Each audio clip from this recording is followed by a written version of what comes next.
Bonjour à tous, bienvenue dans ce deuxième module consacré à la justice privée. Dans le premier module de cette série, nous avons tenté de répondre à une question qui traverse toute l'histoire de la philosophie. Qu'est-ce que la justice ? Nous avons vu que la justice ne se confond ni avec la loi, ni avec les tribunaux, ni même avec les institutions chargées de l'appliquer. La justice est avant tout un principe.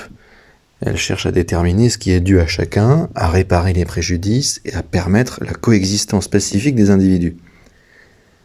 Les institutions judiciaires ne sont finalement que des moyens de poursuivre cet objectif, mais attention car elles ne sont pas la justice elle-même. Et cette distinction est essentielle car elle nous conduit naturellement vers une nouvelle interrogation. Si la justice est un principe, qui doit être chargé de l'appliquer ? Aujourd'hui, cette question paraît presque inutile, puisque dans la plupart des démocraties contemporaines, la réponse semble aller de soi. L'État. Lorsqu'un contrat est rompu, lorsqu'un vol est commis, lorsqu'un homicide est perpétré, lorsqu'un litige oppose deux personnes, chacun se tourne spontanément vers les tribunaux publics. Nous avons grandi avec l'idée que la justice est une fonction régalienne, c'est-à-dire une mission qui appartient naturellement à l'État. Mais cette évidence mérite d'être interrogée. L'État a-t-il toujours exercé cette fonction ? Existe-t-il une raison philosophique qui impose qu'une seule institution détienne le pouvoir de juger ? Ou bien s'agit-il d'une évolution historique, contingente, qui aurait pu prendre une autre direction ? Ces questions, elles ne relèvent pas seulement de la théorie, elles sont au cœur du débat entre les différentes philosophies politiques. Car avant même de savoir si une justice privée est souhaitable, il faut se demander si le monopole public de la justice est une nécessité ou une construction historique. Et c'est précisément l'objet de ce deuxième module. Nous allons voir que, contrairement à une idée largement répandue, le monopole judiciaire de l'État est relativement récent à l'échelle de l'histoire. Pendant des siècles, les hommes ont vécu dans des sociétés où plusieurs ordres juridiques coexistaient, où les conflits étaient souvent réglés sans intervention d'un pouvoir central unique, et où le droit était largement produit par la coutume, les contrats ou les communautés elles-mêmes. Autrement dit, avant d'être une institution étatique, la justice fut d'abord une pratique sociale. Pour comprendre l'origine du monopole judiciaire, il faut d'abord abandonner un réflexe très moderne qui consiste à identifier spontanément la société à l'État. Pendant la majeure partie de l'histoire humaine, les hommes n'ont pas vécu dans des États comparables aux nôtres. Les premières communautés étaient composées de quelques familles, de clans ou même de villages. Elles ne disposaient ni d'administration permanente, ni de police professionnelle, ni même de magistrature centralisée. Faut-il en conclure donc que ces sociétés étaient dépourvues de justice ? Pas du tout. Les travaux de l'anthropologie juridique montrent au contraire qu'aucune société humaine durable n'a existé sans règles, destinées à organiser les rapports entre les individus. Et donc dès lors que plusieurs personnes vivent ensemble, on a des conflits qui apparaissent inévitablement. Un bien est contesté, une promesse n'est pas respectée, une dette n'est pas remboursée, un dommage est causé. Et si ces différends ne sont jamais résolus, la coopération devient impossible. C'est ce que nous avons déjà vu dans le premier module. Et la justice n'est donc moins d'une volonté politique que d'une nécessité sociale. Encore une fois, dans les sociétés dites tribales, les conflits étaient souvent soumis à des anciens, à des chefs de clan, des arbitres reconnus pour leur sagesse. Leur autorité ne reposait pas nécessairement sur la contrainte, mais sur la confiance que leur accordait la communauté. Et donc, il est intéressant de constater que ces arbitres ne cherchaient pas toujours à punir. Leur objectif principal consistait à restaurer la paix, très souvent. Une querelle entre deux familles pouvait rapidement dégénérer en cycle de représailles, et il fallait donc trouver une solution acceptable par les deux parties, afin d'éviter une escalade de la violence. Et donc cette logique de réconciliation est très différente de la conception moderne de la justice, souvent centrée sur la punition et la sanction pénale. Par exemple, chez de nombreux peuples germaniques, Le meurtre n'entraînait pas systématiquement l'emprisonnement ou la peine de mort. Il pouvait donner lieu au versement d'une compensation financière qu'on appelait le Wehrgeld, destiné à réparer le préjudice subi par la famille de la victime. Alors, cette pratique peut surprendre notre sensibilité contemporaine, pourtant, elle repose sur une idée profonde. L'objectif premier de la justice est de rétablir la paix sociale, et non de satisfaire un désir de vengeance. Et cette observation rejoint d'ailleurs ce que nous avions vu dans le premier module. Encore une fois, la justice corrective, telle qu'Aristote la conçoit, vise avant tout à rétablir un équilibre rompu entre deux individus. Et il est donc faux de penser que la justice est née avec l'État. Les mécanismes de résolution des conflits lui sont largement antérieurs. Historiquement, l'idée selon laquelle une seule institution devrait produire l'ensemble du droit est en réalité très récente. Pendant une grande partie du Moyen-Âge européen, plusieurs ordres juridiques coexistaient simultanément. C'est-à-dire qu'un même individu pouvait relever soit du droit seigneurial pour certaines affaires, du droit canonique pour d'autres, du droit royal dans certaines circonstances, et puis s'il était marchand, eh bien du droit commercial élaboré par les corporations. Et pour notre regard moderne, cette multiplicité peut sembler chaotique. En réalité, elle ne l'était pas nécessairement. L'historien du droit américain Harold Perman parle d'ailleurs de pluralisme juridique pour décrire cette situation. Selon lui, l'une des caractéristiques essentielles de l'Occident médiéval est précisément l'absence d'un monopole absolu du droit. Les juridictions se faisaient parfois et très souvent concurrence, et donc les individus choisissaient certaines procédures plutôt que d'autres. Les marchands privilégiaient souvent des tribunaux spécialisés, plus rapides, mieux adaptés aux réalités du commerce, plutôt que les juridictions seigneuriales. Et c'est dans ce contexte qu'apparaît ce que les historiens appellent le lex mercatoria, ou droit des marchands. À partir du XIe siècle, le commerce international connaît un essor considérable. On a des foires qui se développent en Champagne, en Flandre, jusqu'en Italie du Nord. Et les marchands voyagent d'un royaume à l'autre. Et évidemment, ils ne peuvent pas attendre plusieurs années qu'un seigneur local tranche un litige commercial. Alors ils élaborent leurs propres règles. Les tribunaux marchands reposent largement sur le consentement des parties, la compétence des arbitres et surtout la réputation. Et donc un commerçant qui refuse systématiquement de respecter les décisions arbitrales voit rapidement sa crédibilité disparaître. Il devient difficile de conclure de nouveaux contrats avec lui. Autrement dit, le respect du droit repose moins sur la force que sur les incitations économiques. Et cette expérience historique est particulièrement intéressante, car elle montre que certains secteurs ont longtemps fonctionné avec des mécanismes de justice largement indépendants des États. Le commerce international constitue probablement le meilleur exemple de cette production spontanée du droit. Et donc, si la justice n'a pas toujours été un monopole, une question s'impose immédiatement. Comment en sommes-nous arrivés à considérer aujourd'hui que seul l'État peut juger ? La réponse se trouve en réalité dans un long processus historique que les historiens désignent sous le nom de construction de l'État moderne. Alors il faut ici se garder d'une idée reçue, c'est que l'État tel que nous le connaissons aujourd'hui n'a pas toujours existé. Les royaumes médiévaux étaient des ensembles politiques extrêmement fragmentés. Le pouvoir du roi était souvent limité par les seigneurs, les villes libres, les corporations, les communautés religieuses ou encore les coutumes locales.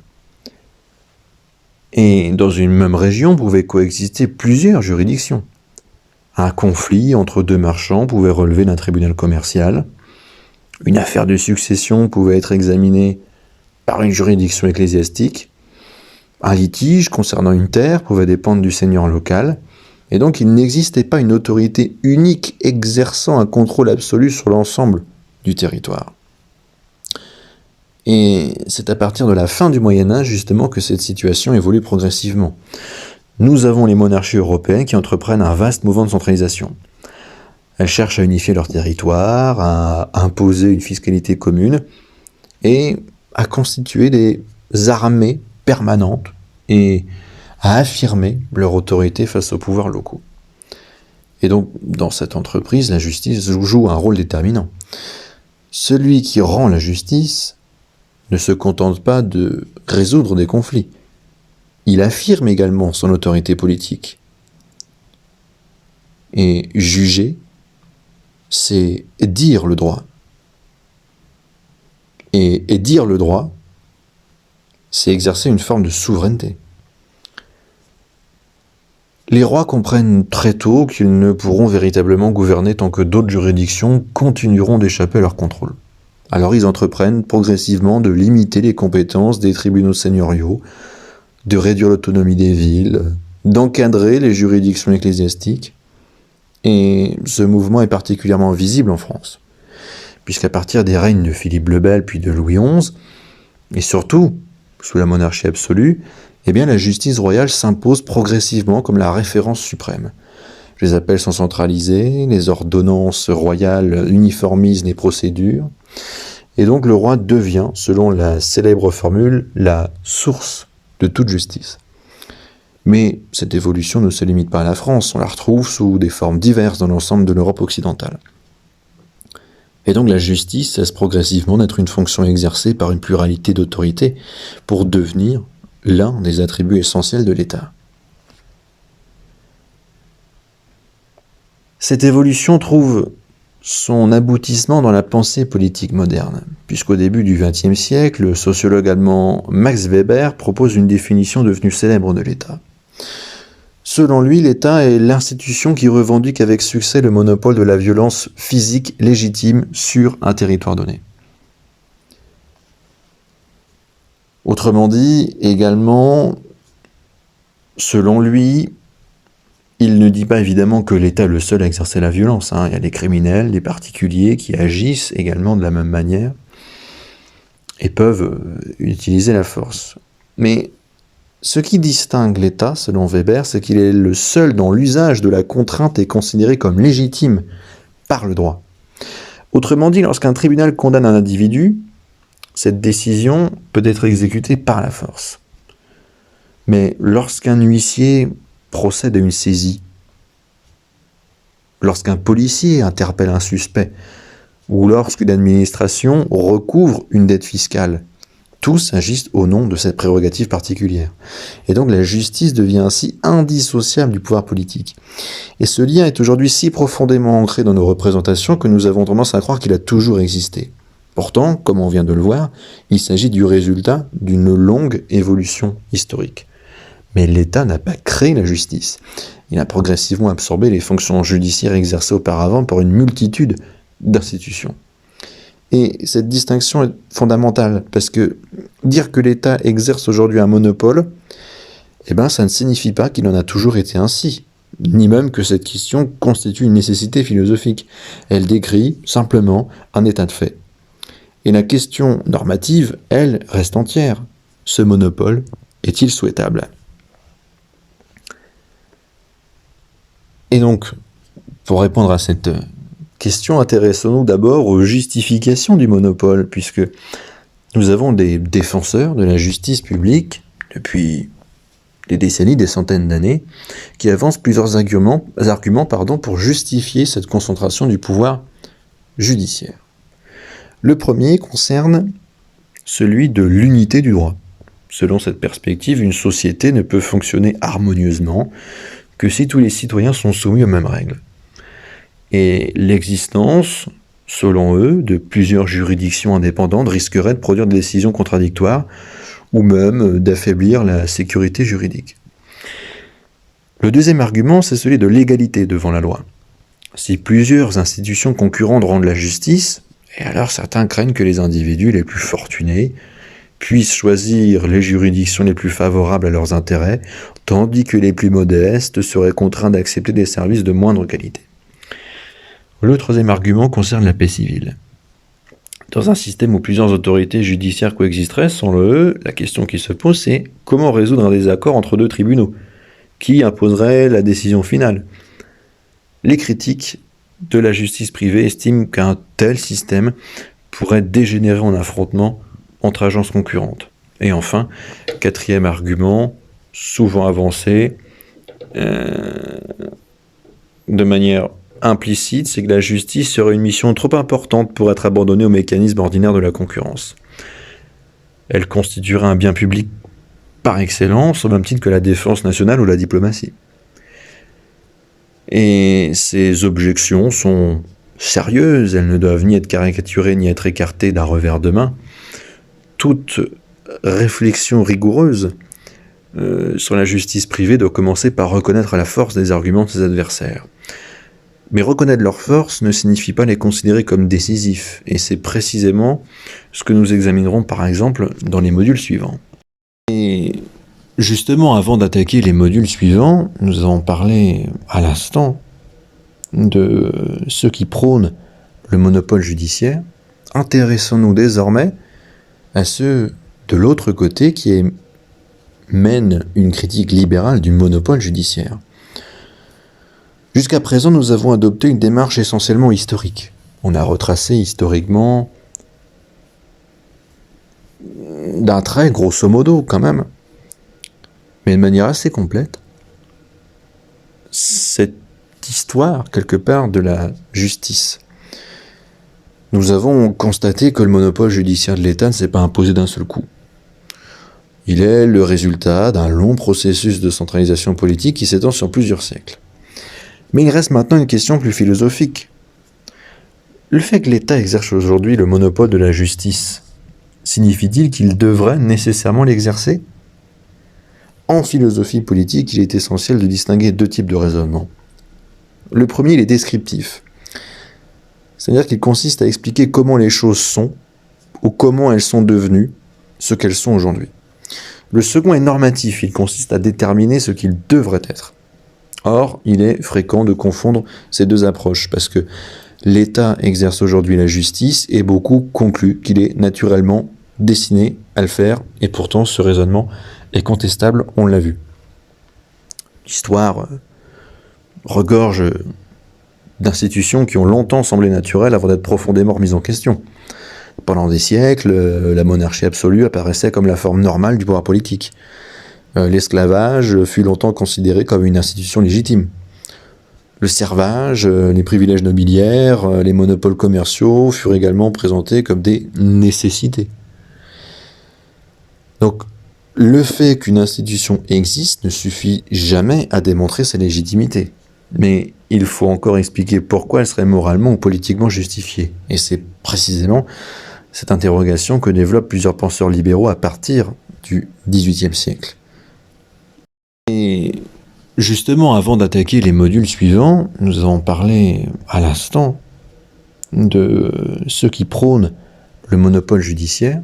Intéressons-nous désormais à ceux de l'autre côté qui mènent une critique libérale du monopole judiciaire. Jusqu'à présent, nous avons adopté une démarche essentiellement historique. On a retracé historiquement, d'un trait, grosso modo, quand même, mais de manière assez complète, cette histoire, quelque part, de la justice. Nous avons constaté que le monopole judiciaire de l'État ne s'est pas imposé d'un seul coup. Il est le résultat d'un long processus de centralisation politique qui s'étend sur plusieurs siècles. Mais il reste maintenant une question plus philosophique. Le fait que l'État exerce aujourd'hui le monopole de la justice, signifie-t-il qu'il devrait nécessairement l'exercer ?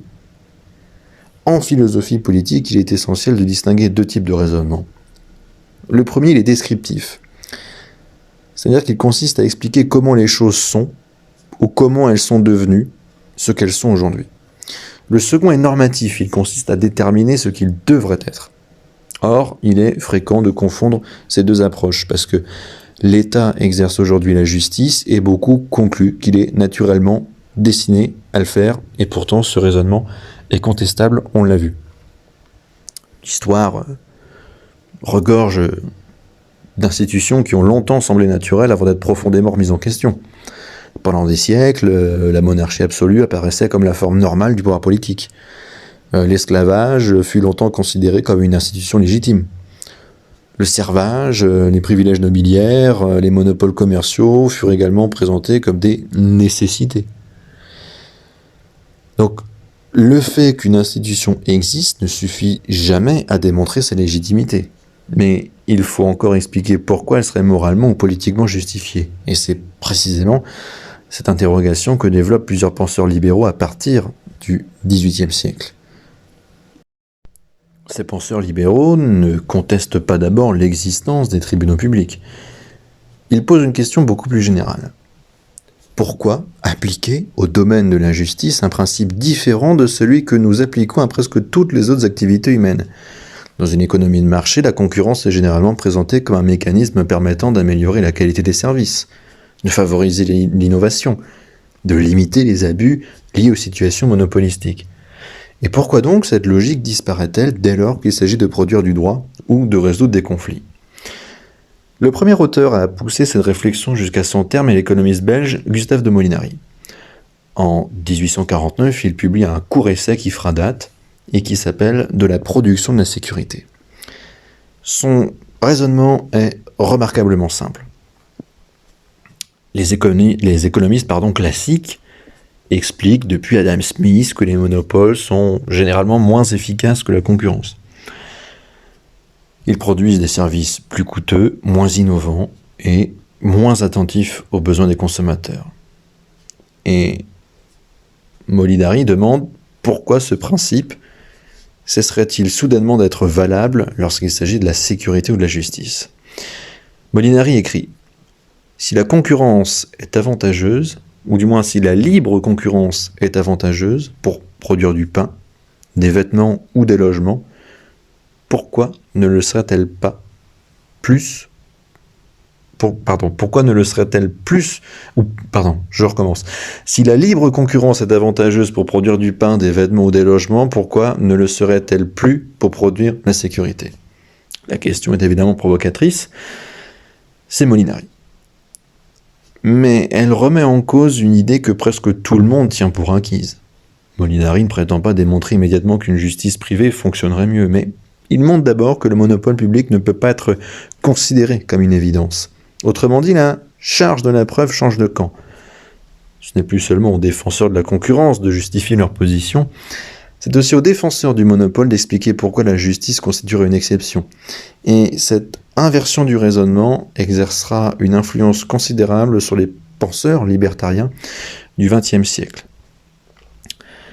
À ce stade de notre réflexion, il est important de ne pas aller trop vite puisque nous n'avons pas encore démontré qu'une justice privée serait supérieure à une justice publique. Nous avons simplement établi plusieurs constats. Premièrement, la justice est beaucoup plus ancienne que l'État, le monopole judiciaire est une création historique relativement récente, et plusieurs systèmes juridiques concurrents ont existé au cours de l'histoire. Certains penseurs ont commencé à remettre en question l'idée selon laquelle la justice devrait nécessairement être produite par une institution monopolistique, et finalement ces constats suffisent déjà à modifier notre regard. L'idée selon laquelle l'État serait naturellement le seul producteur possible de justice apparaît désormais moins évidente qu'au début de ce module. Du moins, je l'espère. Pour autant, une difficulté demeure. Même si le monopole de l'État est historiquement contingent, ça ne signifie toujours pas, automatiquement qu'il est légitime. Et pour répondre à cette objection, il faut désormais quitter le terrain de l'histoire pour entrer dans celui de la philosophie, puisqu'en effet, toute réflexion sur la justice suppose une théorie des droits. Avant de savoir qui rend la justice, il faut savoir ce que la justice protège. Protège-t-elle la volonté de la majorité, les décisions du législateur, l'ordre public, ou bien existe-t-il des droits appartenant à chaque individu indépendamment des gouvernements ? Cette interrogation constitue d'ailleurs le cœur de la tradition du droit naturel, et c'est elle qui servira de fondement à la pensée libertarienne moderne. Et ce sera d'ailleurs le sujet de ce prochain module, du module numéro 3.